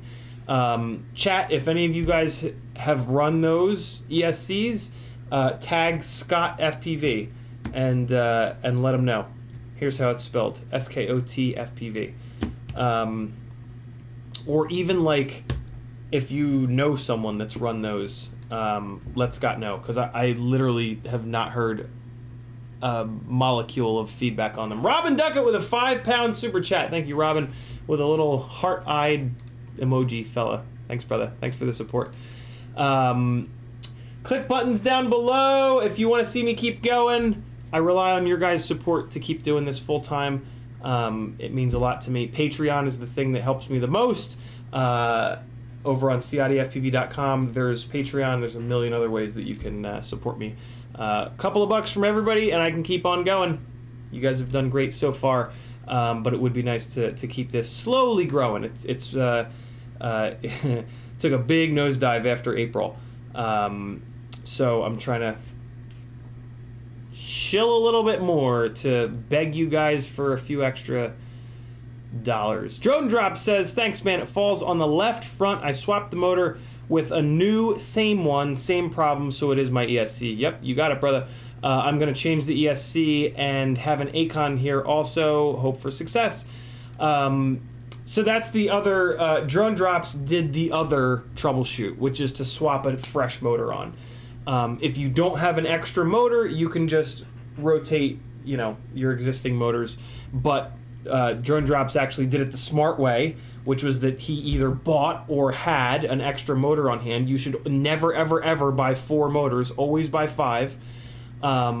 So you take your extra motor, you put that thing on there, you save the motor that you're taking off because it might be fine, and you see if the problem goes away. So yeah, Drone Drops, yeah, good troubleshoot, man. You did the exact right thing. I can almost guarantee you it's the ESC, because when you increase power and it falls out of the sky on the same corner every time, there's just kind of nothing involved in the flight controller or the tune or anything else that's going to cause that problem. Like that's just an ESC problem. Like the most ESCs have 2 or 3 FETs per channel, and when 1 or 2 of those FETs either starts to shit the bed or full-blown shits the bed, what you're describing is exactly what happens. You add power. That channel, let's say it's left front, that channel has no more power to give, and the ESC just goes, yep, we're done here, and that corner falls earlier than the others. Yeah, it's one of the it's usually pretty obvious, and it's kind of like. It's one of the reasons that I don't need to use black box to troubleshoot anymore, because 99% of the problems that we run into, they have like this. This is a perfect example. You know, you raise the throttle, the one arm dumps down every single time, and there's only like a couple things that could be. And so you do a quick troubleshoot. Technically speaking, you could have turned on black box at that point, looked at the black box log, and you could have potentially seen the issue, and you wouldn't have had to solder the new motor on. But even with the black box logs, there's still some uncertainty. Like, so, to me, soldering a new motor on and just attacking the mechanical system and troubleshooting the mechanical system rather than troubleshooting through software, for me, has always been more reliable. So, yeah, there you go. Expander says, woohoo, made it back before the stream ended. Break anything, Expander? We talked about that. Gary Higgins says, I have a Ripsqueak with 1404 motors, but I'm going to change them if I don't sell it. What's the best motor for it, and what would be the biggest motor you would use on it? Just curious. For me, personally, Gary, the biggest motor that I would run on a Ripsqueak would be the Toka 1505s. I am really excited, and I have a funny feeling that these iFlight Zing 1504s might be the best motor for the Ripsqueak. Your other options are RCX or Emax 1306. You should get the RCXs because they're 9x9 mount base, or Brother Hobby VY 1504 and a halves, but I don't know about the durability on those. They're a little bit lighter weight than the Toka 1505s, but durability is kind of suspect, which is sort of a 1-to-1. When motors are lighter weight, they're less durable. That's how most things work in the world. So yeah, there's some motor suggestions for you, Gary. WhackFPV says 80 plus batteries, fly 4 times a week, crash roughly 2 to 4 times each flight session, sometimes more, grass and asphalt. Awesome. AIO is Hack RC. No shit. Hack RC F4120. Jesus. 35 amp 36S Sanyo 1000. Ooh, interesting. Big capacitor. Thanks very much for that, WhackFPV. That is more helpful than you could possibly imagine. So WhackFPV is flying a lot. He's crashing a good amount. He's crashing into asphalt sometimes. The AIO is made by HackRC. HackRC has the worst name ever. Don't name your company Hack. But I've been really curious about the HackRC stuff. I have one of their ESCs. I have one of their 20x20 ESCs. It's a 35 amp AIO, which is a lot of amperage. That means that the FETs are very overrated. 35 amps is way too much for a micro. But when you're talking AIO, you want that. Like, with an AIO, you've got inherently a bunch of other issues. Electrical noise issues, all the issues that we talked about. So over-speccing the FETs is a really good idea on an AIO, and WAC did that, maybe on purpose, maybe by accident, who cares. 3 to 6S, that's awesome. And what I find really interesting is a big-ass capacitor. Big old Sanyo 1000 UF 35 volt capacitor. That's really interesting. That could be the reason that it's durable. I don't hear much about HackRC. Maybe they're the unicorn that we're all always looking for, right? What's really interesting about that is HackRC stuff is kind of cheap.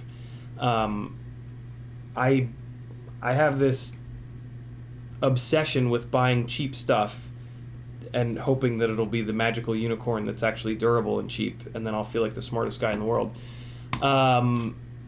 So really interesting. Really, really interesting. Thanks again for that feedback, CiottiFPV. That's guys, that's how you talk about a product. That's right there. That's what you need to include. If you're ever going to go on Facebook or anywhere and say, hey, this so-and-so is good, if you just stop typing there, I'm going to hunt you down and mercy kill you. You need to see, you need to back it up with this right here. This is what needs to come after you say that a product is good. You need to give more info. If you don't give info like this, you're just one of the million donkeys on the internet saying, oh, it's great. If we all did that, if we all took a couple of seconds to, when somebody says, what flight controller should I get? If all of the replies were, I bought this one a month ago and I've only put 2 batteries through it, but it was easy to install. Oh, yes! And then the next person that comments says, I bought that thing 6 months ago, I've crashed it 142 times, right? That's the... so then alternatively, when you're the person going onto a Facebook group saying, hey, how's this ESC? When somebody replies with, it's great, delete that reply. Because that means nothing.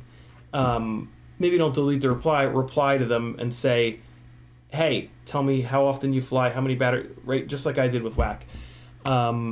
But try to do that. When you give an answer, I know you don't want to spend the extra 10 seconds, but if you do, you're going to stand out and you're going to be actually helping the community, and potentially people are going to see you doing that and go, oh, shit, this person's the real deal. Let me go check out their YouTube channel or their Facebook page, right? Because our worth is only determined by how many subs we've got on YouTube.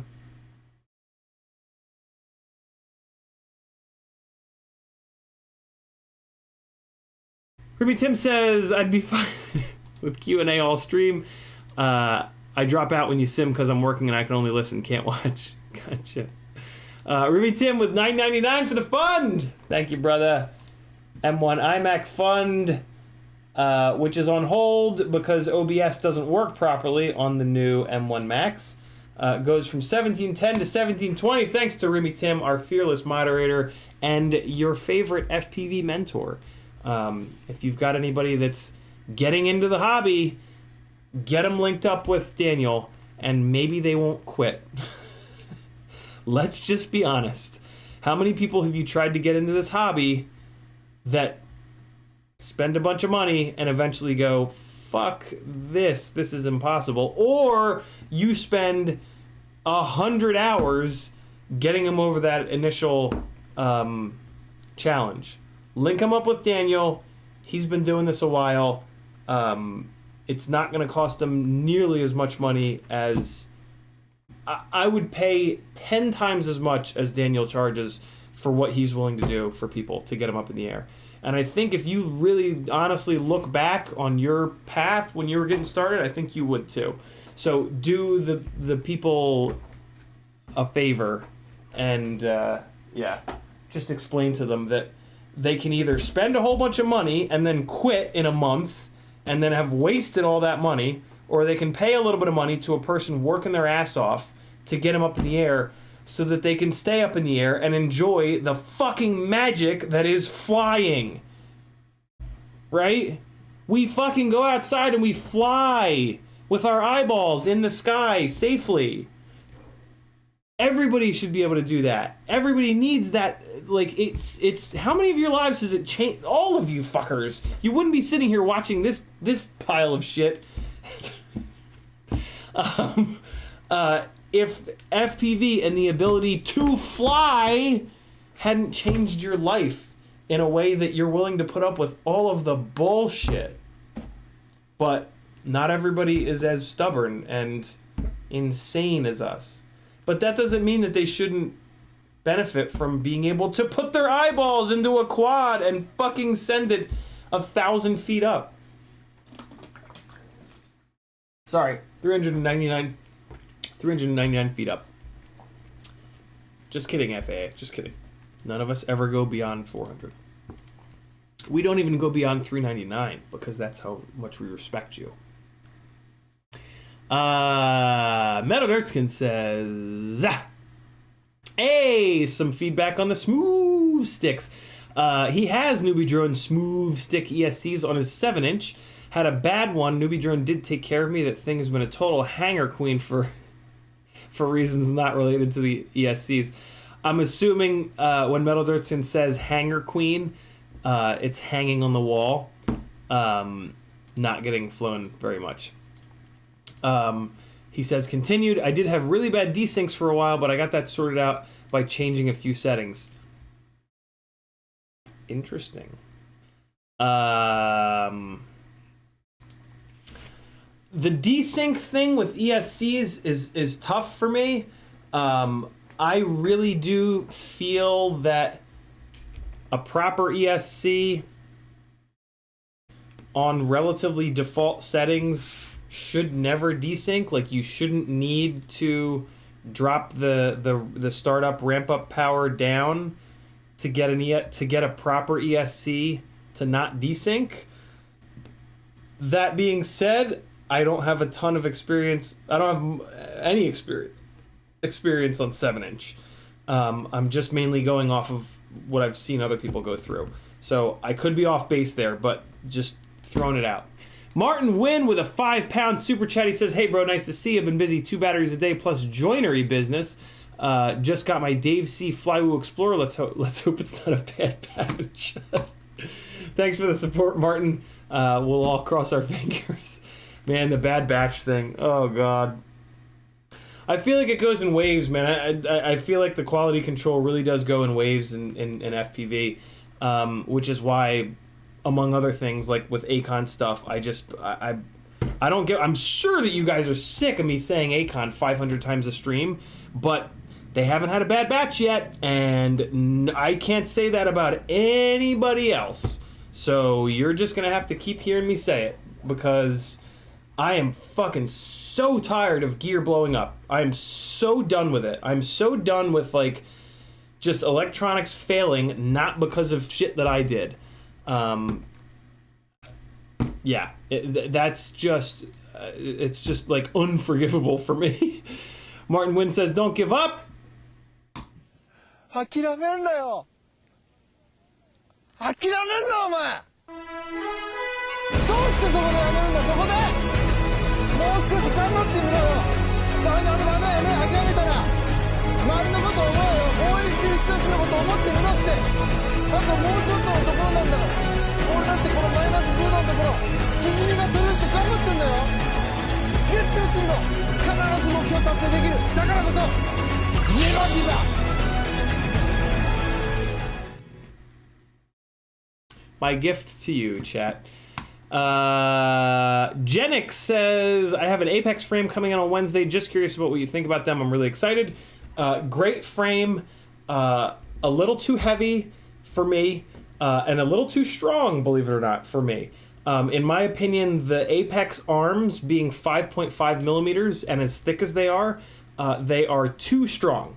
What happens when the arms are too strong is that the arm will not break, but the motor will. When you hit in a way that's going to put energy into the motor, it will blow the motor up, which costs 25 or 26 bucks and has to be soldered on, versus breaking the arm, which can be replaced for like 4 or 5 bucks with just a couple of screws. So for me, and the way that I fly, and the way that I crash, and the all-up weight of my rigs, the Apex frame doesn't make any sense. For other people, so for example, right, if you're flying a Hero, that's like a 40 to 50 gram weight penalty over what I fly, which is a Session 5. Because of that extra weight, you might want, I've never done this, but you might want those heavier duty arms. There's a balance. There's a balance of all-up weight to the strength of the arms, basically. As the all-up weight goes up, the strength of the arms kind of needs to go up as well. The other thing I don't love about them is they don't have as good motor protection as the glide arms. The glide arms have the little devil horns at the end of the arm, and what I find, they're more separated than that. What I find is that more I've flown rigs with just like arm ends, the motor mounts here, and it's just got like a single chunk of carbon to protect the motor. I find that this, and it just makes sense, right? This is going to hit the carbon more often, because when you come down on your side, it hits this carbon, or when you go nose in, it hits this carbon. Whereas the frames that just have this, a lot of times the motor bell can hit when you nose in, or the motor bell can hit when you come down on your side. So the motor protection, for me, again, the Glide has the best motor protection in terms of the end of the arm, the carbon on the end of the arm, and the strength of the arm. At my all-up weight, the way that I fly, the way that I crash, blah, blah, blah, blah, blah, blah. Other than that, the Apex frame has vertical camera plates, which I'm not a fan of. I like to run 15mm standoffs with nano cameras to further pull the weight down. Basically, an Apex build is going to be 40-ish grams heavier if you build it identically 1-to-1, the way that you build a glide frame. And that maybe not 50, maybe 30 to 40 grams heavier. Because, 30 to 40 grams heavier. And I just don't like the way that feels. I really like the way that 600 grams all-up weight feels. Steel's Apexes are relatively lightweight because he does not run a full TPU GoPro mount. He runs the super sketchy little foam block. I'm not willing to do that. I've gone down that road before. I can't afford to replace GoPros. You know, there's a big difference in the budget that guy's got and the budget that I've got. And I just straight up can't afford to run a foam GoPro mount. It just, the GoPro, even the sessions don't last all that long when you crash hard with zero TPU protection. So, yeah.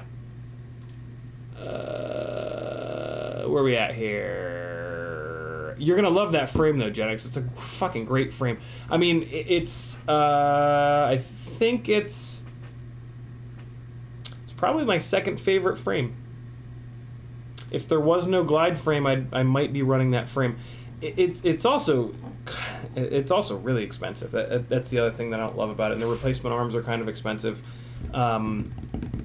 I'm in a world where realistically I have to have 3 or 4 or 5 relatively identical builds at any given time. So at $100 per frame, that really adds up versus $40 for the glide frame.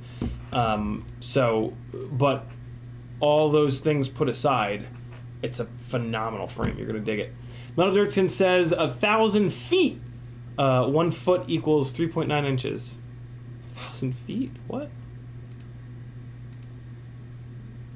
I don't remember what we were talking about, Metal. Barry Koch with a £5 49 sterling. Didn't think I knew that, did you? Super chat, no comment. He just wants to support the madness. Thank you very much, Barry. You are a part of the solution. FinFPV says, how bent is too bent for a prop shaft? Obviously, any bend is not great and is going to introduce vibes and problems, but if it's just a little wobble, is it usable? Fucking great question by FinFPV. Phenomenal question. That question, for me, ties into tuning, believe it or not. The Betaflight tune that I run, I've kind of developed over the years in a way that, so it also has to do with the HD cam that you're running. GoPro Heroes have Hypersmooth. If you use Hypersmooth, that will get rid of, it won't really get rid of jello. All right, so throw that out. Forget I said that. Hypersmooth can't really help jello. Proper jello. A little bit of mid-throttle oscillations it can kind of help out with, but bent motor shafts at some point are going to create jello. So, how bent is too bent on a motor shaft, for me, is it's only too bent once the HD cam starts getting jello. That is too far for me, because I want to use the footage that I get, right? If the footage all has jello, that's unusable footage. It gets deleted. It's as if I didn't fly that day. I have no fresh opening to the live stream or ending to the live stream, right? So that's it. That's the short answer to that question. Is a motor shaft is too bent when it puts jello into the HD camera feed. Be that a Session, be that a Hero, be that a fucking Runcam Hybrid, all right? Runcam Hybrid on the micros doesn't deal with vibrations as good as the GoPros do. The GoPros tends to not show jello as easily as some of these smaller Insta360 Go's as well. Insta360 Go's have a hard time with jello. So on my micro rigs, when a motor shaft gets a little bit bent, it's kind of game over, because once it's bent a little bit, I'll put it up in the air and I'll get it down and I'll look at the footage and there'll be jello, and that's that. The GoPros, maybe, and it could totally be that we're putting our GoPros on a nice big TPU mount, which allows them to jiggle a little bit, so that it could be that. It could be that we were kind of soft mounting them a little bit on the TPU mounts, but I have a feeling it's not that. I have a feeling it's just that GoPro put way more R&D money and time into action cameras, right? And a part of action cameras is vibrations. You put them on a race car, the race cars vibrate like a motherfucker because they don't balance the tires or wheels. So yeah. The last thing I'll say about that is, this is why my tunes aren't cranked up. I keep my tunes as loose as possible so that I can keep pounding on motors and I can keep flying until the motor shaft is so bent that the HD cam shows jello. That's another reason why I don't use black box, because I don't need it. I don't push my tunes far enough to need black box. I push my tunes a little bit from stock Betaflight. I push them to a point where they fly pretty damn good. Like, I don't think you guys see much prop wash, which has something to do with, the fact that I know how to fly around prop wash, but why wouldn't you, right? The flip side of that, I guess, is to be devil's advocate. One of the reasons I don't like KISS Flight 1 is that they're not good enough to handle. There are certain movements that will create prop wash for those flight firmwares that won't in beta flight. So there is. I'm not totally over here. I try to be somewhere in the middle of like, I want the tune to be good enough where I can do all of the movements that I want to do with the camera. With basically my experience with KISS and Flight 1 is that the whole time you're flying, you have to fly the flight software. You can't just go fly, because there are certain things that you can't do. They won't let you do. They don't handle prop wash, they don't handle vibrations, they don't handle things good enough to allow you to do certain movements. And that was the biggest deal breaker for me with KISS and Flight 1. Beta flight is not like that. Beta flight with like I said earlier, basically 10 points of P and 10 extra points of P and D gain allows me to do all that stuff. And it allows me to beat the shit out of the rig to the point where when I start to see jello in the HD feed, the motors are warming up by that point, but they're not boiling. That's when I can change the motor. Great question, Finn. Great fucking question. Ribby Tim says, had an Acon AK-32 that was DOA. I tried to build yesterday and had to replace it. Wow. I don't think I've ever heard of a DOA Acon. Doesn't surprise me, because I've heard so many people buying Acons at this point. Eventually this had to happen. But that's really interesting. Banshee Frenzy says, for a 5.5 inch frame, 2208 or 2506. 2506 for sure. Maybe even actually 2507 in my opinion, Banshee. Although it depends on what you're gonna do with the rig. I'm such a fucking sales guy. So as an example, over here on my Fiverr, look at me just rolling right into this. Over here on Fiverr, I have this build planning here. I will spec out the best parts for your FPV drone build. What I do for the first like 10 or so minutes when you hire me for the low price of $40 for a half an hour or $80 for an hour, what I do for the first 10 or so minutes of our Skype call, Zoom call, phone call, whatever works for the person hiring me on there, is we talk about the intended use of the rig, who your favorite pilots are, how you want to fly it, where you're going to fly it. I got a whole big list of questions that I hit you with so that I can get dialed in on exactly the intended use of the rig. And that's important because, Banshee Frenzy, if you're building that 5.5 inch propellered rig to do long range stuff, 2208s might be a better choice than a 2507. So yeah, look at that hyper shill on my Fiverr build planning services. What do you think of that, world? Yeah, that's important.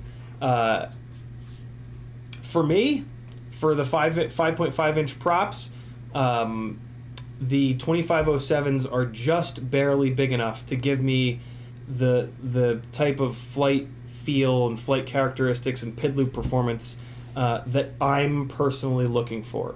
But that's just me. I want to be able to use it as a cinematic chase rig. I need it to be dialed in all the time. And I would actually rather have a little bit bigger of a motor, to be completely honest, on 5.5 inch propellers. But I am using, the build is meant to go real fast, right? 100 miles an hour fast. And I'm using really pitchy props. I'm using GemFan 5552 props, that's a lot of propeller. And the 2507 is just barely enough for those props. I would really prefer like a 26 or a 2707 or maybe a 2508.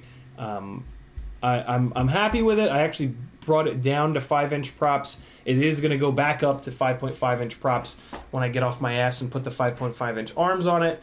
But for right now, I like where it's at on the GemFan 5152 propellers. Hillside FPV says, which Acon for 5 inch? Down in the description, I have links to a couple of my favorites, but there's only like 3 Acon ESCs, and they're all really good.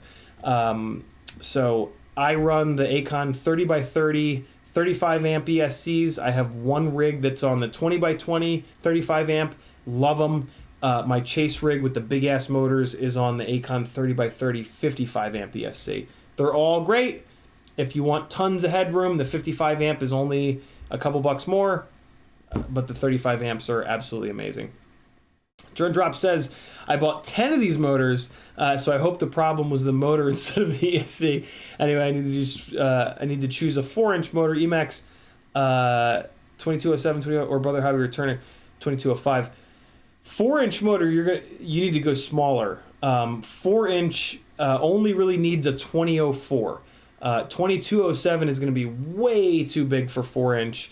2205, that's going to be a little big for 4-inch, but much more realistic than a 2207. I found that the correct motor for 4-inch was a 2004. So that and many others have settled on 2004 for 4-inch rigs. And then if you want a little bit more, 2005. There's a couple of 2005s out now. FinFPV says, give it a try tomorrow, see if it causes jello. Also keep my tunes filters on the safer side, so I suspect it'll work until I can get new motors. CMYK says, your tune has let me fly new props and destroyed props with nearly zero prop wash. Love it. CMYK and I have been trading hours back and forth. He's been working on the amazing graphics that you guys are seeing. Oh, look at it. I'm going to do it again. He's been working on the amazing graphics that you can see over on Teespring. Look at this beautiful new one that, come on, fucking internet, really? You're going to cuck me like that? This is the new one that CMYK just worked on. Look at that. Kill all carbon. All of you Hoonigan fans will recognize that. And there is the new CiottiFPV logo that he did. Yeah, we're trading hours back and forth. And he hired me for build planning for a couple of rip squeaks. And after that build planning, we did some tuning, because that's one of the other things that I offer over on Fiverr. And yeah, he's been singing the praises and enjoying the tune that I set him up with for like about a month now or so. I got to see the rig at the Flow State Day, which was really cool. Imp FPV. All right, so it's 452. I'm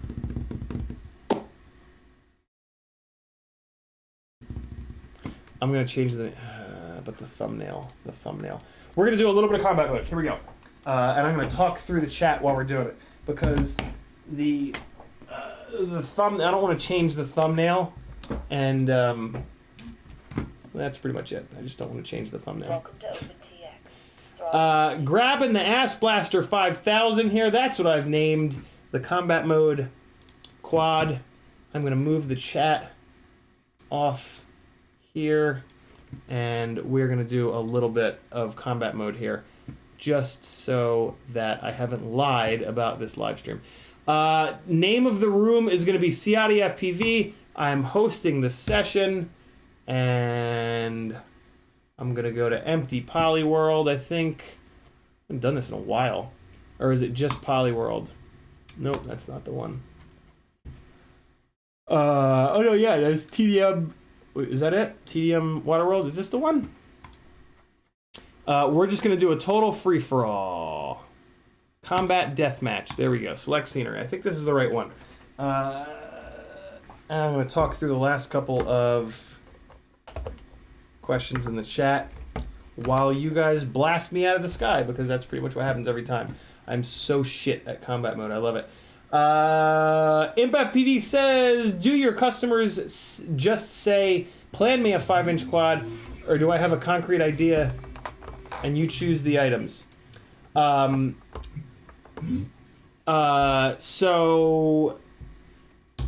question, Imp. So I have a list of questions. The first thing that we do on the phone call, Skype, Zoom call, whatever, is I ask you a whole bunch of questions. If you don't have answers to those questions, that's totally fine. Most people do, because they're pretty basic questions. Who's your favorite pilot? What flight style do you like? Long range or freestyle? Concrete crashes or grass crashes? They're fairly straightforward questions. So yeah, I ask you a bunch of those questions. Your answers to those questions are what allow me to dial in But all that being said, if you were to jump on there and say, I just want you to build, I just want you to tell me exactly what I want, I can just tell you exactly what my build is, because my build works pretty damn good, right? Nice, elegies. Getting that sweet exposure. Hella G's is getting that sweet live stream exposure by doing tricks in front of the cameraman. Finn is in here. Good question, Imp. Really, really good question. GenXFPV says, have you ever flown Smooks motors? I hear they're really good and I'm thinking about getting some. I have not, Genix. They're a little bit too heavy for me. I've also heard that the Smooks motors are really good, but yeah, unfortunately they're a little bit heavy. I am kind of obsessed with lightweight motors because of how alive they make the quad feel and how easy, how much easier of a job they allow the PID loop to kind of have. So, ImpactPV says, really, one question? No, not one question. Lots of questions. Off Axis is in the house. What's up, Marcel? How are you, man? All right, well, let's just start it. We'll start shooting each other, and then maybe some more people will jump in. Magenta, cyan, and green, we're good to go here. Let's just start blasting each other. As more people jump in, they'll just be spectators. That's fine. Ah! Hold on. Try that again. Ah! Wait, did it cancel it again? Hey, all right, everybody's in. Cool. And away we go. Time to get shot a bunch. I don't even know what that pickup was. Is that a homing missile? Oh, hella G's! Gets blown out of the sky. No! Don't you dare. Zap, zap, zap, zap, zap, zap, zap, zap, zap. Oh, no, no, that was a tree stump. Get him, get him, get him, get him, get him, get him, get him. Oh, God, I'm just the worst at aiming. The worst.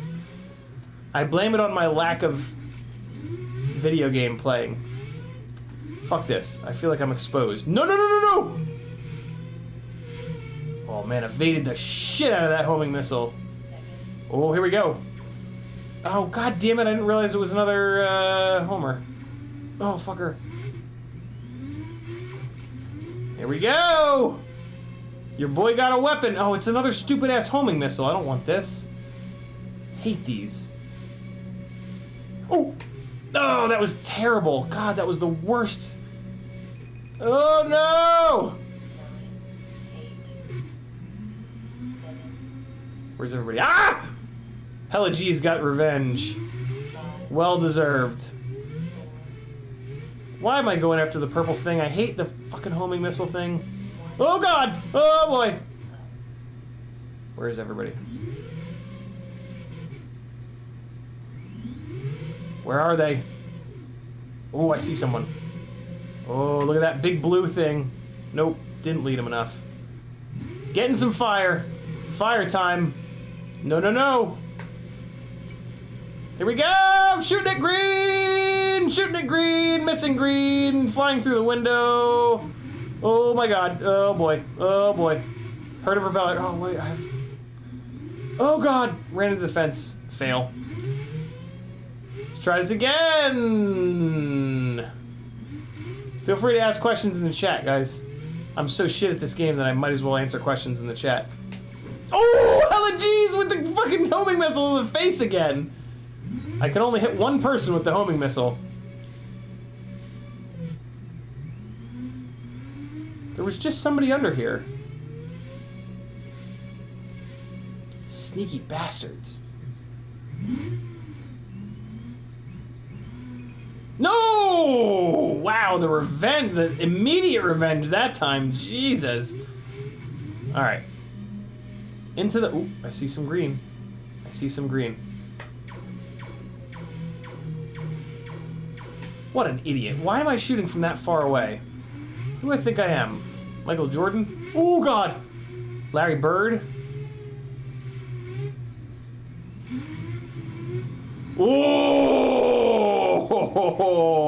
You're gonna pay for that one, Green. Hella G's tried to get me and he got blasted for it. That was cool. If I didn't have that shield. Oh! Finn with a face blast. Oh my god, he turned around and got me. I thought I was safe. I don't know why I thought that. That was weird. Here we go! Seems like the party's all happening. Oh! Hella G's, you bastard. I'm gonna ban you from my live streams for that one. Alright. What are we doing here? Who wants to get shot at and probably not really hit all that much? Oh! Oh! Oh! Oh! Oh! I got him once! I think it might have taken him down. Oh god, no! Oh god, no! That was a piss poor display. Whoa! Stop flying freestyle, you dummy. Oh yeah, it was worth it. It was worth it to do the backflip into the hole. Oh, I see light blue. I see light blue. I see light blue. Got one shot off. One. Nope. Is he gonna come out here? Nope. Where is he? Is he hiding? Not hiding, I just lost him. Oh god, no! No! No, no! No! No, no! Okay. Everything's chill. We're good. Everything's fine. No, no, no! What? How did I get hit? How did I get hit? Oh! Oh, I almost won. Wow. Okay, let's restart because there's a bunch more people. I thought there were more than just the three of us in here. Oh, boy. Sorry, guys.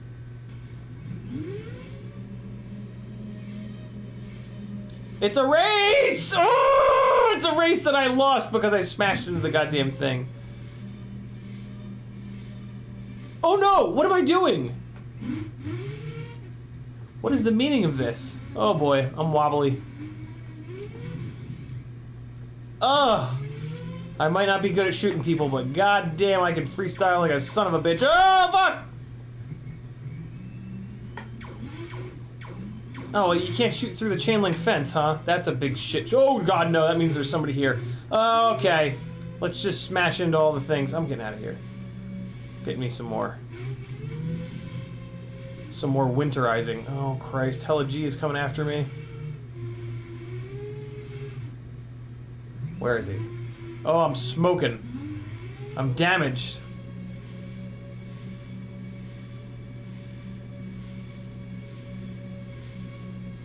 Let's survey from the treetops.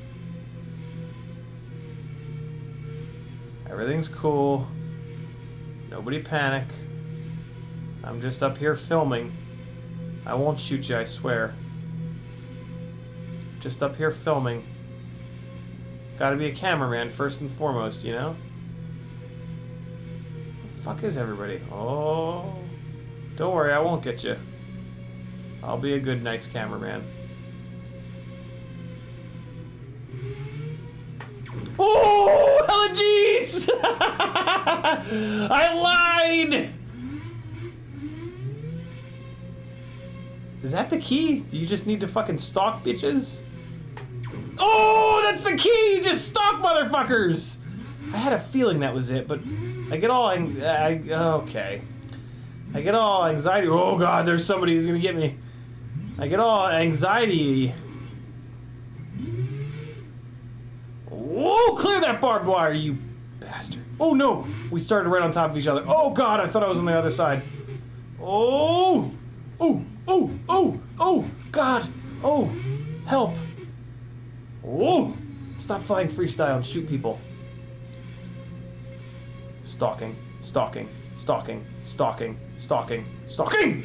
Oh god, no! Oh no, I got shot by the thing that makes it hard to fly. Oh boy. Oh god. Oh, I'm still electrified. Is there a pickup under here? Yes, there is. Oh, and it's the fucking winter one. Winter Wonderland pickups.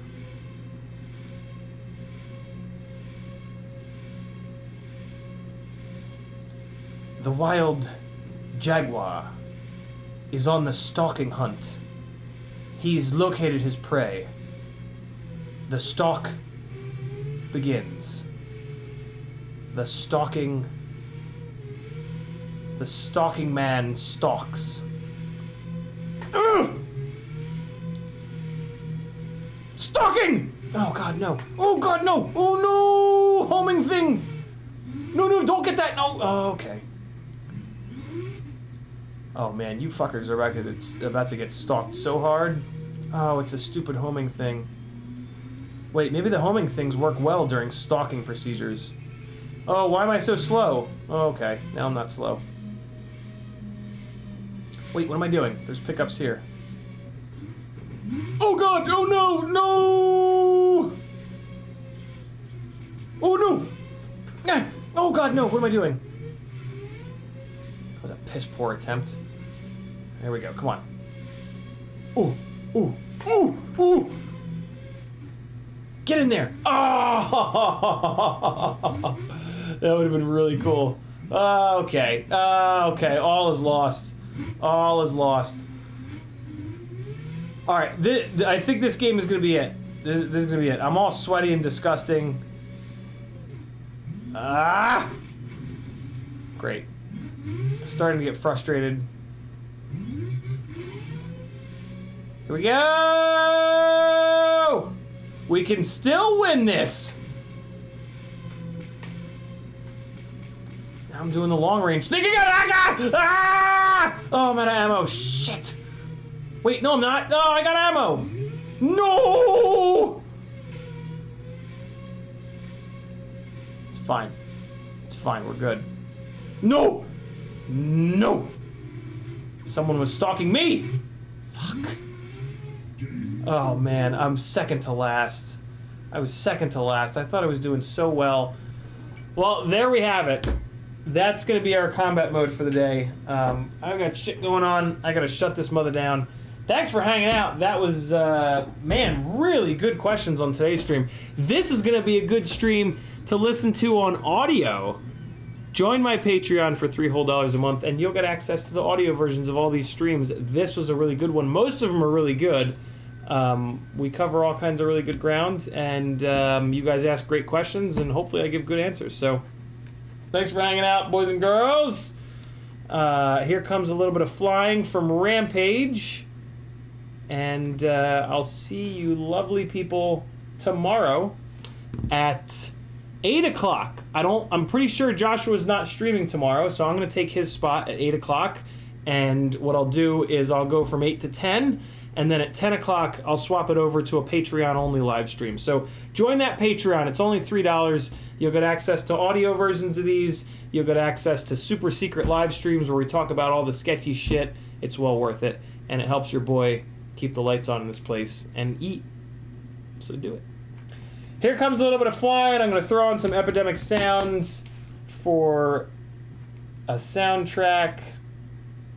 And yeah, like I said, this is from Rampage. Enjoy. Thanks for hanging out, boys and girls, and supporting me. Literally couldn't do this without you. Later.